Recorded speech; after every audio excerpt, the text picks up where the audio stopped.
오늘은 극심한 기근과 주님의 돌보심이라고 하는 제목으로 열왕기서 강의 32번째 시간을 갖겠습니다. 지금 우리는 그 북이스라엘 왕조 아합 왕 때의 시대의 사건을 말씀을 통해서 보고 있습니다. 여러분이 알다시피 그 북이스라엘 왕조 아합 왕 때는 가장 강력한 통치가 이루어졌던 때이고 또 이 아합의 세력이 가장 널리 퍼져 있었던 그런 때였습니다.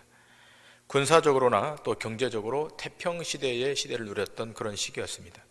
하지만 아합은 시돈의 왕이요 바알 제사장인 엣바알의 딸 이세벨을 아내로 맞아 이스라엘 역사상 가장 지독한 바알 숭배를 만연시켰고, 그 결과로 오늘 본문에 기술된 바와 같이 여호와 하나님으로부터 심판을 받게 되어 이스라엘의 기근과 가뭄이 찾아드는 엄청난 고통 앞에 직면하게 되었습니다.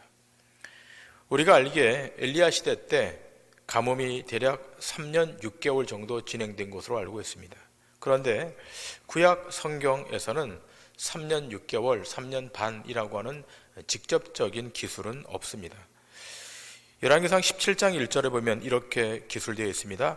길르앗에 우거하는 자 중에 디셉 사람 엘리야가 아합에게 말하되 내가 섬기는 이스라엘의 하나님 여호와께서 살아 계심을 두고 맹세하노니 내 말이 없으면 수년 동안 비도 이슬도 있지 아니하리라 하니라. 자, 수년 동안 비가 오지 않을 것이다 라고 기술되어 있습니다. 그리고 오늘 본문 열왕기상 18장 1절에 보면 많은 날이 지나고 제3년이라고 기술되어 있습니다. 그러면 이 많은 날이라고 하는 것은 3년이라고 하는 것을 알 수 있지 않겠습니까? 자, 그러면 엘리야 시대 때의 가뭄이 얼마나 계속되었을까? 말씀드린 바와 같이 구약 성경에서는 정확한 개월수가 있지 않는데 신약 성경에서는 두 번 정확히 언급되어 있습니다. 누가복음 4장 25절입니다. 내가 참으로 너희에게 이르노니 엘리야 시대에 하늘이 3년 6개월간 닫혀 온 땅에 큰 흉년이 들었을 때 이스라엘에 많은 과부가 있었으되 엘리야가 그중 한 사람에게도 보내심을 받지 않고 오직 시돈 땅에 있는 사렙다의 한 과부에게 뿐이었으며. 자, 지금 이 누가복음에 기술된 바와 같이 3년 6개월 때 엘리야 때에 가뭄이 들었던 그 시기가 3년 6개월이라고 기술되어 있습니다. 자, 그리고 야고보 사도도 3년 6개월로 말합니다. 야고보서 5장 17절 18절입니다. 엘리야는 우리와 상정이 같은 사람이로되 그가 비가 오지 않기를 간절히 기도한즉 3년 6개월 동안 땅에 비가 오지 아니하고 다시 기도하니 하늘이 비를 주고 땅이 열매를 맺었느니라. 자, 여기 야고보서에서도 가뭄의 시기가 3년 6개월이었다라고 되어 있습니다. 자, 그러면 엘리야 시대의 가뭄이 3년이겠습니까? 아니면 3년 6개월이겠습니까? 제가 왜 이 숫자를 말씀드리는가 하면 다니엘서 말씀에도 3년 6개월에 대한 말씀이 나오고 요한계시록에게도 동일한 말씀이 나오기 때문입니다. 자, 그런데 이 극단적 세대주의자들은 이런 숫자를 가지고 기묘하게 퍼즐을 맞추듯 이 시간을 풀어내는 사람들이 있습니다. 여러분, 그것은 경계하셔야 됩니다. 성경이 기록될 때에는 오늘날 아라비아 숫자 개념으로 생각해서 숫자를 기술하지는 않았습니다. 우리는 구약 성경에서 3년이라고 설정하고 있고 또 신약 성경으로 오면 3년 6개월이라고 그 시간을 설정하고 있는데요. 우리는 성경 전체의 의미가 어떠한가를 살피는 것이 훨씬 더 중요합니다. 이 시간에 대한 기간, 이 기간보다 그 성경 안에 들어있는 본 뜻이 무엇인가를 아는 것이 더 중요합니다. 먼저 기억할 것은 엘리야 시대 때 3년 혹은 3년 6개월은 환란의 때를 지칭합니다. 비가 오지 않는 이유는 이스라엘 백성들이 하나님과 맺었던 언약을 어겼기 때문입니다. 그 하나님의 언약을 어기면 비가 오지 않는다라고 하는 그 내용의 죄악이 언약 안에 포함되어 있습니다. 자, 그러면 다른 성경에서 3년 6개월이 왜 일어나는지 몇 군데를 좀 찾아보도록 하겠습니다. 첫 번째, 다니엘서 12장 11절입니다. 매일 드리는 제사를 폐하며 멸망하게 할 가증한 것을 세울 때부터 1290일을 지낼 것이요. 1290일. 요한계시록 11장 2절 3절입니다. 성전 밭감마당은 측량하지 말고 그냥 두라. 이것은 이방인에게 주었은즉 그들이 거룩한 성을 42달 동안 짓밟으리라. 내가 나의 두 증인에게 권세를 주리니 그들이 굵은 베옷을 입고 1260일을 예언하리라. 요한계시록 12장 6절입니다. 그 여자가 광야로 도망하며 거기서 1260일 동안 그를 양육하기 위하여 하나님께서 예비하신 곳이 있더라. 요한계시록 13장 5절입니다. 또 짐승이 과장되고 신성 모독을 말하는 입을 받고 또 42달 동안 일할 권세를 받으니라. 자, 지금 살펴본 요한계시록이나 다니엘서에 기록된 1290일이나 또 요한계시록에 기록된 1260일이 약 3년 6개월 곧 42달에 해당합니다. 여러분, 이러한 날짜들이 갖고 있는 특징은 무엇을 우리에게 시사하고 있습니까? 신자가 받을 환난의 기간을 말하는 겁니다. 자, 그런데 이 환난의 날이 숫자적으로 3년 6개월 42달인가? 여러분, 이 환난의 날을 다른 곳에서는 열흘 10일로 표기한 곳도 있습니다. 그리고 잠시라고 기록된 말씀도 있습니다. 요한계시록 2장 10절입니다. 너는 장차 받을 고난을 두려워하지 말라. 볼지어다 마귀가 장차 너희 가운데서 몇 사람을 옥에 던져 시험을 받게 하리니 너희가 10일 동안 환난을 받으리라. 내가 죽도록 충성하라. 그리하면 내가 생명의 관을 내게 주리라. 자, 이건 10일 동안이라고 기록되어 있죠. 고린도후서 4장 17절 18절입니다. 우리가 잠시 받는 환난에 경한 것이 지극히 크고 영원한 영광이 중한 것을 우리에게 이루게 함이니 우리가 주목하는 것은 보이는 것이 아니요 보이지 않는 것이니 보이는 것은 잠깐이요 보이지 않는 것은 영원함이라. 자, 바울은 고린도 교회 편지하면서 그 환난이 잠시 받는 환난이다 라고 되어 있습니다. 마태복음 4장 21절 22절입니다. 이는 그때 큰 환난이 있겠습니다. 창세로부터 지금까지 이런 환난이 없었고 후에도 없으리라. 그 날들을 감하지 아니하면 모든 육체가 구원을 얻지 못할 것이나 그러나 택하신 자들 위하여 그 날들을 감하시리라. 그 날이라고 하는 것은 환난의 날인데 그 날을 감하시겠다. 자, 지금 우리가 살핀 본문에 기록된 3년 6개월 곧 42달이라고 하는 기간은 성도가 당하는 환난의 기간을 말합니다. 자, 이것은 세대주의자들처럼 아라비아 수의 개념에 근거한 시간수를 세는 것이 아니에요. 한 달, 두 달, 우리가 시간을 카운트하는 그런 아라비아 숫자의 개념에 근거한 시간의 수를 말하는 것이 아니라, 여러분 지금까지 찾아본 이 말씀 전체를 통해서 3년 반이라고 하는 것은 성도의 일평생을 의미하는 겁니다. 그래서 환난을 감하여 준다고 하는 말씀이나 10일이라고 제한하는 말씀을 보면 3년 반이라고 하는 이 개념은 성도가 받는 환난의 전체 기간, 그래서 바울은 이 기간을 잠시라고 표현하기도 합니다. 자, 그런데 그 잠시가 사도 바울에게는 사실 평생이었습니다.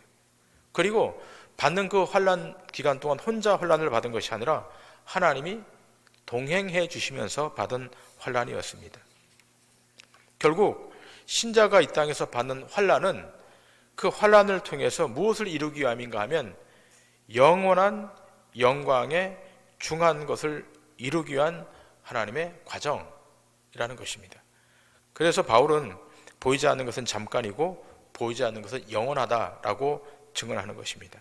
여러분, 오늘 이 말씀은 여러분과 제게 주는 아주 중요한 그런 소망의 말씀입니다. 여러분, 우리가 무엇으로 오늘 이 버거운 현실을 이겨낼 수 있는가 하면 하나님이 우리에게 주시는 말씀으로, 성령님이 부어주는 그 말씀으로 이겨내는 것입니다. 그 견딜 힘을 하나님이 우리에게 주시는 것이고 또 견딜 그 여건도 하나님이 마련해 주시는 것입니다. 여러분, 이 땅의 환난이 강하면 강할수록 성도는 영혼을 사모해야 되는 거예요. 성도는 이 땅을 사모하는 존재가 아니라 영혼을 사모하는, 하나님 나라를 사모하는 존재입니다. 신자가 하나님의 선택을 받았음에도 불구하고 환난 앞에, 고난 앞에 자주 무너지게 된다면 그건 아합과 같은 삶으로 마감될 수밖에 없는 것입니다. 자, 이 사실을 염두에 두시고 오늘 본문 1절과 2절의 말씀 다 같이 보시겠습니다. 많은 날이 지나고 제3년에 여호와의 말씀이 엘리야에게 임하여 이르시되 너는 가서 아합에게 보이라. 내가 비를 지면에 내리리라. 엘리야가 아합에게 보이려고 가니 그때 사마리아에 기근이 심하였더라. 하나님께서 엘리야에게 그렇게 말씀하신 가뭄의 기간이 다 종료되었기에 비를 다시 내리시기 위해서 이 엘리야를 아합에게로 보냅니다. 아합에게 왜 보내는 겁니까? 바알과 아세라가 비를 주는 것이 아니라 이스라엘의 하나님 여호와 하나님께서 이 땅에 비를 주시는 주권자임을 알게 하기 위함입니다. 그런 차원에서 3년 6개월의 이 시간은 고통의 시간이었지만 결국 하나님이 온 우주 천하 만물을 운영하시고 경영하시고 주도하시는 하나님이신 것을 확증하는 시간인 것입니다. 자, 3절과 4절입니다. 아합이 왕궁 맡은 자 오바댜를 불렀으니 이 오바댜는 여호와를 지극히 경외하는 자라. 이세벨이 여호와의 선자들을 멸할 때 오바댜가 선지자 100명을 가지고 50명씩 굴에 숨기고 떡과 물을 먹였더라. 자, 여기 놀라운 말씀이 기록되어 있지 않습니까? 아합이 왕궁 맡은 자를 불렀어요. 왕궁 전체를 주관하게 하는 사람을 불렀어요. 높은 직위에 있는 사람입니다. 그 이름은 오바댜입니다. 이 오바댜는 여호와의 종이라고 하는 이름의 뜻입니다. 자, 이 사람은 여호와를 지극히 경외하는 사람이에요. 자, 여호와를 지극히 경외하는 사람이 아합의 왕궁 안에 있는 거예요. 그리고 자기 목숨을 내놓고 선자 100명을 50명씩 굴에 숨겨서 떡과 물을 줍니다. 지금 기근이지 않습니까? 곡식이 없잖아요. 물이 없잖아요. 그런데 어디서 구해왔는지 모르겠지만 떡과 물을 구비해서 이 선자들에게 먹이는 겁니다. 발각되면 자기 목이 날아가요.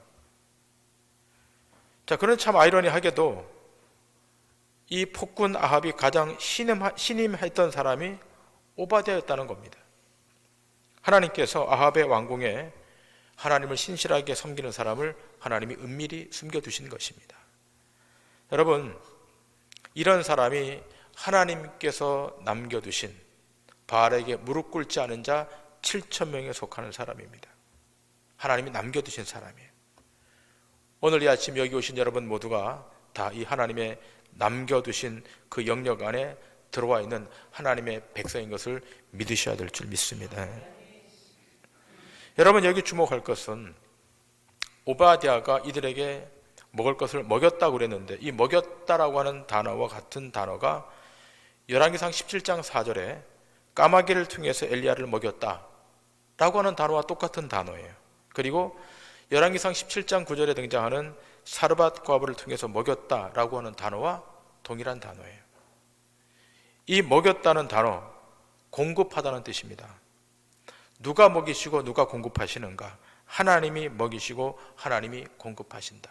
최악의 상황에 직면했을지라도, 극심한 기근의 상황에 직면했을지라도 하나님이 선택한 하나님의 백성은 하나님이 먹이시고 입히시고 공급하시고 돌보신다는 사실을 믿으셔야 됩니다. 여러분의 삶도 하나님이 붙드시는 거예요. 공급하시는 겁니다. 5절과 6절의 말씀을 보시겠습니다. 아합이 오바댜에게 이르되 이 땅의 모든 물 근원과 모든 내로 가자. 혹시 꼴을 얻으리라. 그리하면 말과 노새를 살리리니 짐승을 다 잃지 않게 되리라 하고 두 사람이 두루 다닐 땅을 나누어 아합은 홀로 이 길로 가고 오바댜는 홀로 저 길로 가니라. 아합이 오바댜를 불렀어요. 그리고 땅의 물 근원을 찾으러 가자. 말라있는 시내로 가자라고 합니다. 여러분 생각해 보세요. 지금까지 비를 내려주고 바람이 불어지고 해를 내고 풍요와 다산을 주는 신은 누구였습니까? 아세라 신이었습니다. 바알 신이었습니다. 그런데 이렇게 기근이 되니까 아무 대책이 없는 거예요. 이스라엘 땅에는 풀이 없어서 공급할 물이 없어서 말과 노새가 쓰러져 나갑니다. 자, 이 두 사람이 아합과 오바댜가 물 근원을 찾으러 갑니다. 그런데 오늘 성경은 어떻게 기술하고 있는가 하면 아합은 홀로 이 길로 가고 오바댜는 홀로 저 길로 갔다라고 기록되어 있습니다. 여러분, 이스라엘 백성들이 천지를 지으신 하나님을 버리고 언약을 버리고 풍요와 다산을 준다는 바알신 아세라 신을 섬긴 결과는 무엇입니까? 극심한 기근입니다. 극심한 기근이에요. 그런데 기억할 것은 이러한 극심한 기근 중에도 하나님을 의뢰하고 하나님을 버리지 않는 소수에 남겨진 하나님의 백성들은 하나님이 외면치 않으시고 직접 돌보신다는 것입니다. 어떻게 돌보십니까? 까마귀를 보내서 돌보시고 아합의 왕궁에 오바댜 같은 사람을 숨겨놓아서 돌보시고 뿐만 아니라 신약시대를 살아가는 우리에게는 성령님을 보내셔서 우리가 해함을 입지 않도록 어둠에 넘어지지 않도록 우리를 붙드시고 도우신다는 사실을 믿으셔야 됩니다. 자, 그런데 오늘날 이런 육체적 기근보다 더 심한 기근이 있지 않습니까? 영적 기근입니다. 먹을 양식이나 마실 물이 없어서가 아니라 하나님의 말씀을 듣지 못한 기갈이에요. 여기에 대해서 아모스 선지자는 이렇게 탄식하고 있습니다. 아모스서 8장 11절 이하입니다. 주 여호와의 말씀이니라. 보라, 날이 이를지라 내가 기근을 땅에 보내리니 양식이 없어 주림이 아니며 물이 없어 가람이 아니요 여호와의 말씀을 듣지 못한 기갈이라. 사람이 이 바다에서 저 바다까지 북쪽에서 동쪽까지 비틀거리며 여호와의 말씀을 구하려고 돌아다녀도 얻지 못하리니 그날에 아름다운 처녀와 젊은 남자가 다 갈하여 쓰러지리라. 사마리아의 죄된 우상을 두고 맹세하여 이르기를 다나 내 신들이 살아있음을 두고 맹세하노라 하거나 브엘세바가 위하는 것이 살아있음을 두고 맹세하노라 하는 사람은 엎드러지고 다시 일어나지 못하리라. 여러분, 육체적 기근보다 더 힘든 기근은 영혼의 기근입니다. 말씀을 듣지 못하는 환난입니다.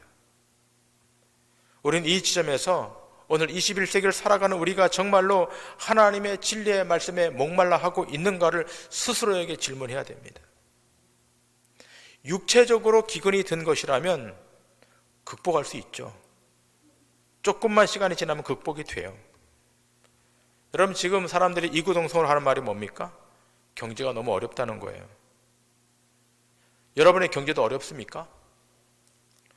제가 며칠 전에 유튜브에서 7년 전에 KBS 방송을 좀 본 적이 있어요. KBS 뉴스를 본 적이 있어요. 2016년도 뉴스였던 것 같아요. 근데 그때도 그 뉴스 앵커가 한국 경제가 어렵다고, 환율이 고환율이라고. 여러분, 2016년도에도 그랬고 지금도 그래요. 언제나 어려운 거예요. 살아가면서 좋았다, 해피하다, 잘 된다, 부흥한다, 그런 말을 세상으로부터는 별로 들어본 적이 없는 것 같아요. 여러분, 올해 대한민국은 쌀 풍년입니까? 흉년입니까? 풍년입니다. 북한은 수년째 기근 때문에 곧 국민들이 고통받고 아사로 죽어가고 있는데 불과 38선을 기점으로 50km 남쪽에는 쌀이 남아 돌아서 어떻게 할 수 없는 지경에, 지난번 뉴스를 보니까 쌀을 쌓아둘 공간이 없대요. 무엇이 어렵습니까? 무엇이 기근입니까? 무엇이 환난입니까? 정작 기갈은 말씀을 듣지 못하는 영적 기갈입니다. 영혼이 메말라 가는 것이 정말로 큰 위기입니다. 여러분의 가정에 쌀이 있고, 여러분의 가정에 먹을 것이 있고, 여러분이 잘 자리가 있고, 여러분의 삶이 평안하다 할지라도 만일 여러분의 영혼이 지금 메말라 가고 있다면 그것은 위기입니다. 그러나 여러분, 더 심각한 위기는 위기인 것을 모르는 것이 위기예요. 만일 하나님의 말씀을 듣지 못한 기갈 때문에 내게 기갈이 왔다, 이것을 안다면, 인식한다면 적어도 그 사람에게 소망이 있어요. 저는 오늘 이 아침 이 기근의 시대를 살아가는 여러분에게 저는 두 가지를 좀 권고하기를 원합니다. 이 기갈에서 해방되어서 영적으로 풍성해지는 두 가지 원리를 좀 제시하기를 원합니다. 첫 번째는 한번 따라 하시겠습니다. 말씀에 창념하라. 시작. 말씀에 창념하라. 여러분, 말씀에 창념하라고 하는 것은, 이 창념이라고 하는 말은 한 가지 일에 집중해서 끝까지 매달리는 것을 말하는 거예요. 여러분, 우리 동도중앙교회 성도들만큼은 말씀에 좀 매달렸으면 좋겠습니다. 예레미야서를 좀 보겠습니다. 예레미야서 31장 21절입니다. 처녀 이스라엘아, 너의 이정표를 세우며 너의 편말을 만들고 큰 길, 곧 네가 전에 가던 길을 마음에 두라. 돌아오라, 네 성읍들로 돌아오라. 자, 하나님께서 예레미야 선지자를 통해서 무엇을 말씀하는가 하면, 너희 나라가 회복되려면, 이스라엘이 회복되려면 네가 전에 가던 그 길을 마음에 두라는 거예요. 자, 그러면 이스라엘이 전에 갔던 길은 어떤 길이에요?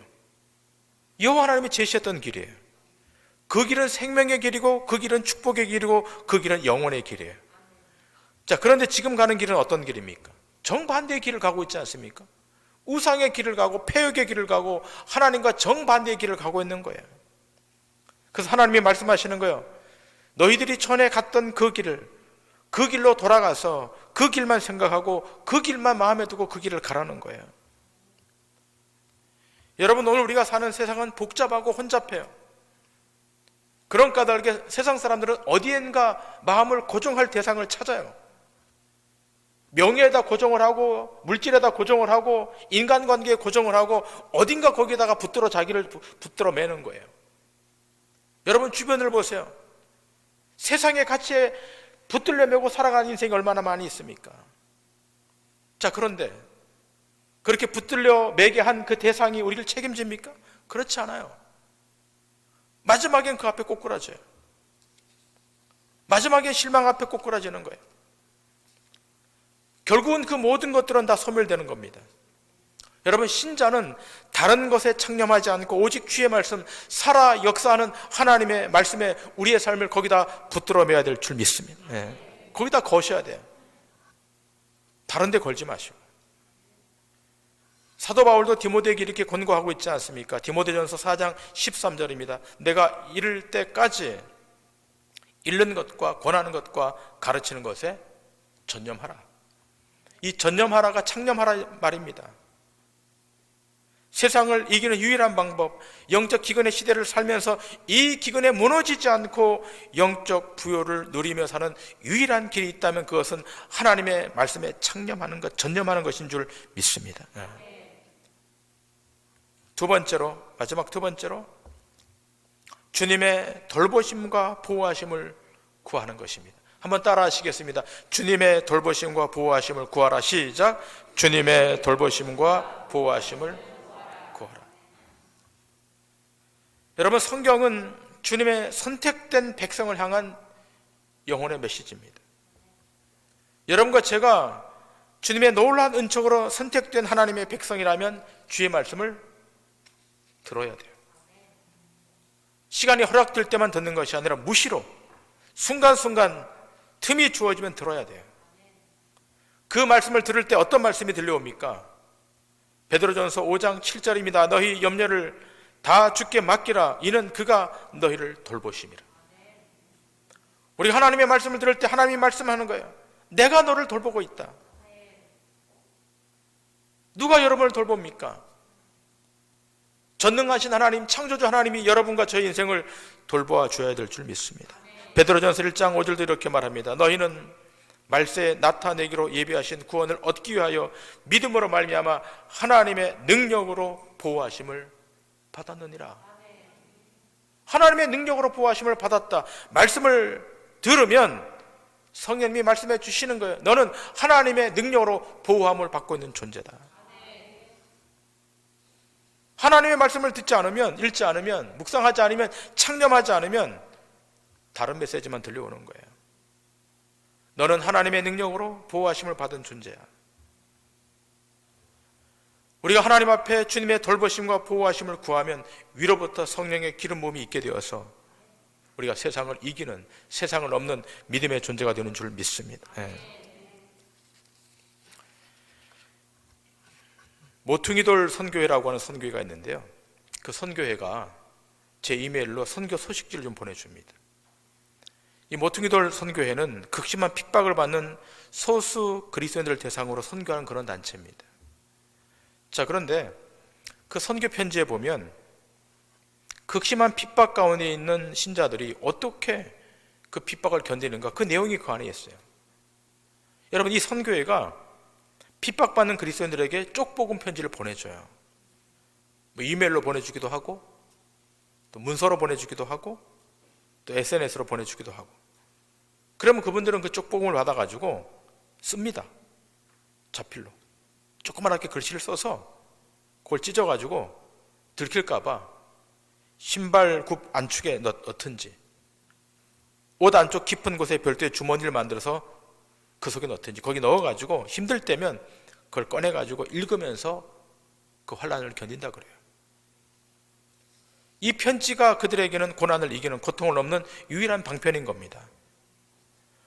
분명히 그 편지 안에는 하나님의 보호하심과 위로의 메시지가 그 안에 들어있을 거예요. 하나님의 말씀을 읽으면 성령님의 위로의 메시지가 우리 앞에 다가오는 거예요. 우리의 심령 가운데 들어오는 것입니다. 시편 기자는 이렇게 말합니다. 자, 우리 다 같이 이 말씀을 다 같이 조금 소리내어 읽으시고 오늘 말씀을 마치려고 합니다. 시편 145편 18절부터 21절 말씀 다 같이 읽겠습니다. 시작. 여호와께서는 자기에게 간구하는 모든 자, 곧 진실하게 간구하는 모든 자에게 가까이 하시는도다. 그는 자기를 경외하는 자들의 소원을 이루시며 또 그들의 부르짖음을 들으사 구원하시리로다. 여호와께서 자기를 사랑하는 자들은 다 보호하시고 악인들은 다 멸하시리로다. 내 입이 여호와의 영예를 말하며 모든 육체가 그의 거룩하신 이름을 영원히 송축할지로다. 아멘. 여러분, 기근의 시대예요. 육체적 기근과 영적 기근이 함께 병행되는 그런 시대입니다. 아합이 통치하는 땅에 기근이 오지 않았습니까? 행여 우리 대한민국 이 땅에 기근이 오지 않을까 염려돼요. 여러분, 기도하셔야 됩니다. 더불어 우리 모든 신자들은 주의 말씀에만 창념하고 주의 돌보심과 보호하심을 위해 쉬지 않고 하나님 앞에 탄원해야 될 것입니다.